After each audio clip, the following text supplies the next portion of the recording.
Parliament ने एक bill pass किया और ये बिल का नाम है prevention of insult to national honour. ये बिल है, ये बिल का नाम है। मतलब इस बिल में ये बताया गया, बेसिक ये है कि जितना आप नेशनल एंथम जन गण मन को रिस्पेक्ट करते हो, प्रोटेक्ट करते हो, उतना आपको वंदे मातरम को रिस्पेक्ट करना होगा। ठीक है, समझ रहे ना? मतलब नेशनल एंथम जन गण मन और वंदे मातरम, जितना नेशनल जन गण मन को रिस्पेक्ट करोगे उतना वंदे मातरम को भी अब रिस्पेक्ट करना होगा आपको। ये बिल में रखा गया, पार्लियामेंट में पास हुआ है।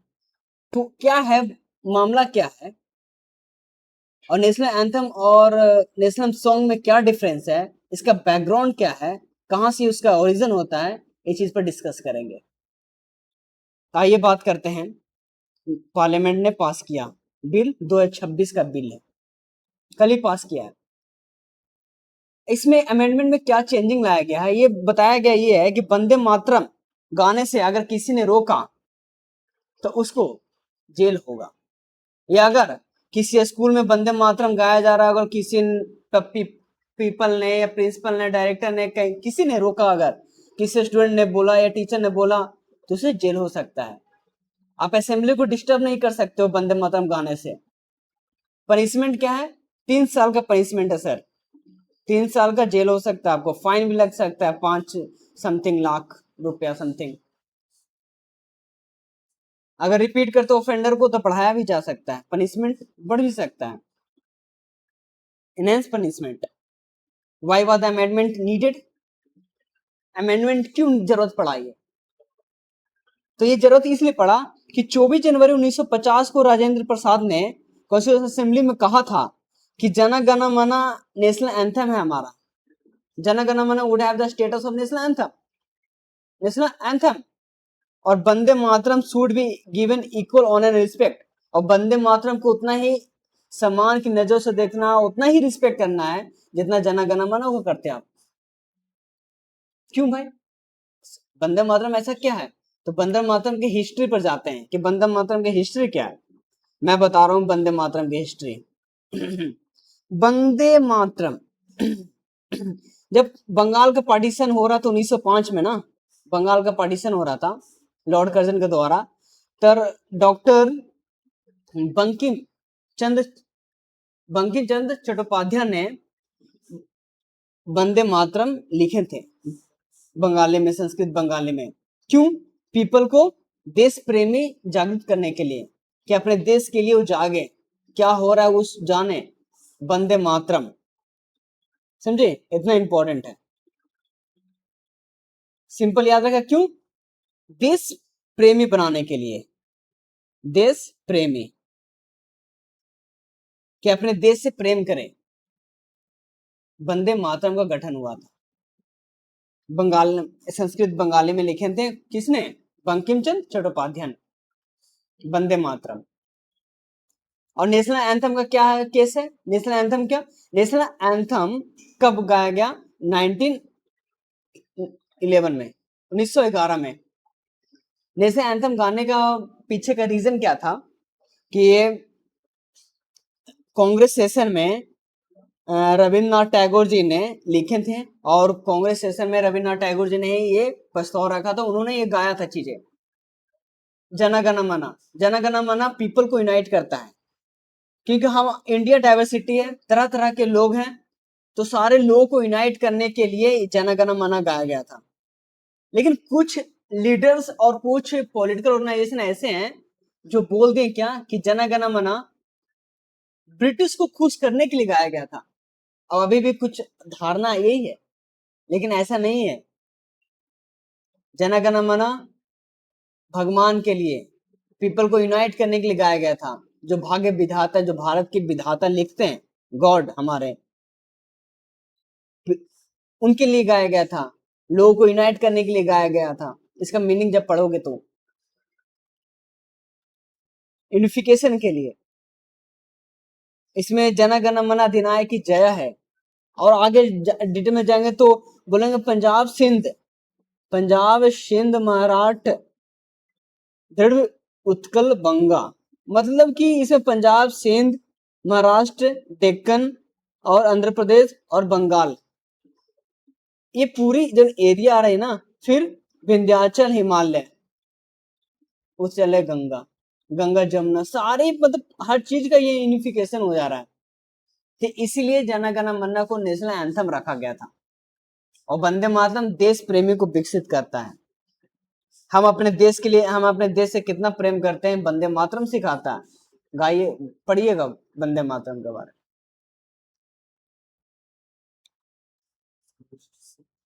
कॉन्स्टिट्यूशनल प्रोविजन की बात करते हैं अब। हाँ, तो prevention prevention of insult to national honour act 1971 के तहत एप्लीकेबल, होल इंडिया में एप्लीकेबल था क्या? नेशनल फ्लैग को, नेशनल एंथम के बारे में बता रहे हैं ना? नहीं, नेशनल एंथम नहीं है, जना ठीक है। नेशनल सॉन्ग के बारे में, वंदे मातरम, नेशनल फ्लैग को रिस्पेक्ट करना, constitution of India, national anthem जन गण मन को प्रोटेक्ट करना, ये सब चीजें थे। इंपॉर्टेंट सेक्शन की बात करूं तो फ्लैग एंड कॉन्स्टिट्यूशन जो होती है ना, आप फ्लैग को बर्न नहीं कर सकते, म्यूटिलेट नहीं कर सकते, डिफेस और डिस्ट्रॉय नहीं कर सकते हो, आपको ऑफेंस लग सकता है। क्योंकि देश के लिए ना हम लोग बहुत, हमारे लीडरों ने खून पसीना बहाकर भारत को आजाद दिलवाया था। सोते हुए आजाद नहीं दिलवाए जो आजकल हम लोग कर रहे हैं। तो तिरंगा उनकी पहचान है, उनके बलिदान का पहचान है, उनके लहू का पहचान है। 3 साल का पनिशमेंट हो सकता है सर। नेशनल एंथम की बात करें तो an offence is committed if a person intentionally prevent the singing, अगर गाने से रोका या कोई डिस्टर्ब किया तो आप ऑफेंस में आ जाओगे। 1 ईयर का पनिशमेंट हो सकता है अगर रिपीट ऑफेंस किए तो। वंदे मातरम की फैक्ट, कभी कभी देखते हैं कि प्रोटेस्ट में क्या होता है कि फ्लैग को डिफेम किया जाता है, फ्लैग को जलाया जाता है, ये समथिंग, तो वो जो भी करेगा उसको सजा मिलेगा। ये जब पढ़ोगे ना तो डायरेक्टिव प्रिंसिपल स्टेट पॉलिसी में आता है। हमारा कर्तव्य बनता है कि इंडिया के स्ट्रगल में जितने भी फ्रीडम फाइटर्स हैं, इपिक है, हिस्टोरिकल मॉन्यूमेंट्स, इस सबको प्रोटेक्ट करना, इस सबको रिस्पेक्ट करना, रेवोल्यूशनरी को रिस्पेक्ट करना हमारा कर्तव्य बनता है। वंदे मातरम फीचर्स डिटेल, बंकिम चंद्र चट्टोपाध्याय ने वंदे मातरम लिखा था 7 नवंबर 1875 में। आनंद मठ में ये मेंशन है। रविन्द्रनाथ टैगोर इनको गाए भी थे। हिस्टोरिकल इंपॉर्टेंस, स्वदेशी मूवमेंट के time, anti British national slogan के टाइम, क्रांतिकारी द्वारा यूज किया गया था। मैडम बीका जी जो कामा है ना, उन्होंने विदेश में जाकर कहाँ थे, पेरिस, पेरिस में जाकर उन्होंने झंडा फहराया था। मैडम जी कामा, ये दादा भाई नौरोजी से बहुत ज्यादा प्रभावित हैं। दादा भाई नौरोजी ने इनको प्रीच किया था कि आप ये शो करवाइए, मतलब ब्रिटिश का जो दमनकारी जो नीति, एक्सप्लोटेटिव पॉलिसी है ना, इसके अगेंस्ट आप आवाज उठाइए। जिन्होंने आवाज उठाया था मैडम बीका जी कामा ने। बहुत सारे जर्नल भी पब्लिश की थी। Journal. National anthem versus national song में क्या डिफरेंस है? तो नेशनल एंथम जन गण मन है, नेशनल सॉन्ग वंदे मातरम है।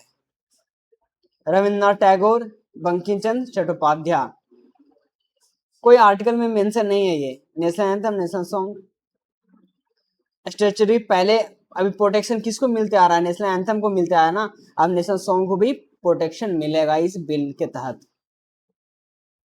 कॉन्स्टिट्यूशनल लीगल एंगल की बात करूं तो कॉन्स्टिट्यूशन में अभी कहीं भी मेंशन नहीं है national song. It status comes from constitutional assembly statement and educative practices. Amendment में होकर आएगा तो लीगल प्रोटेक्शन हो जाएगा, नॉट इक्वल कॉन्स्टिट्यूशनल स्टेटस, लेकिन लीगल प्रोटेक्शन प्रोवाइड किया जाएगा।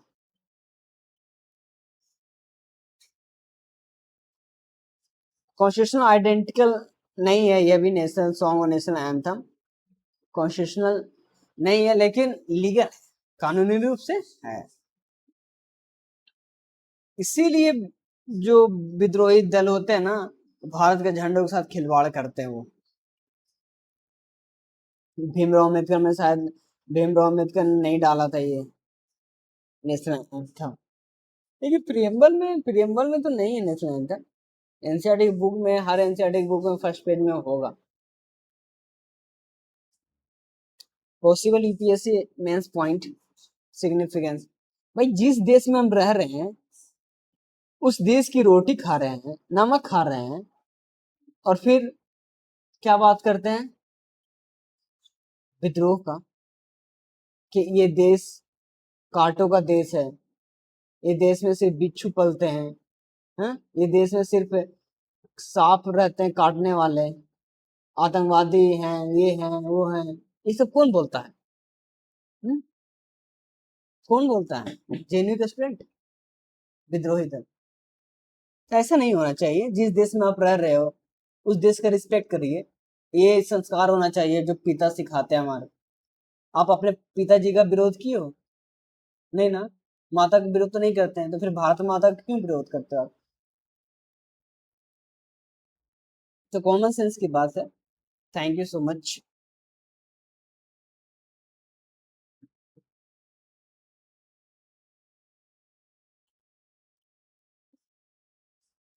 आगे पढ़ लीजिएगा, यही चीजें हैं जो मैंने बताया।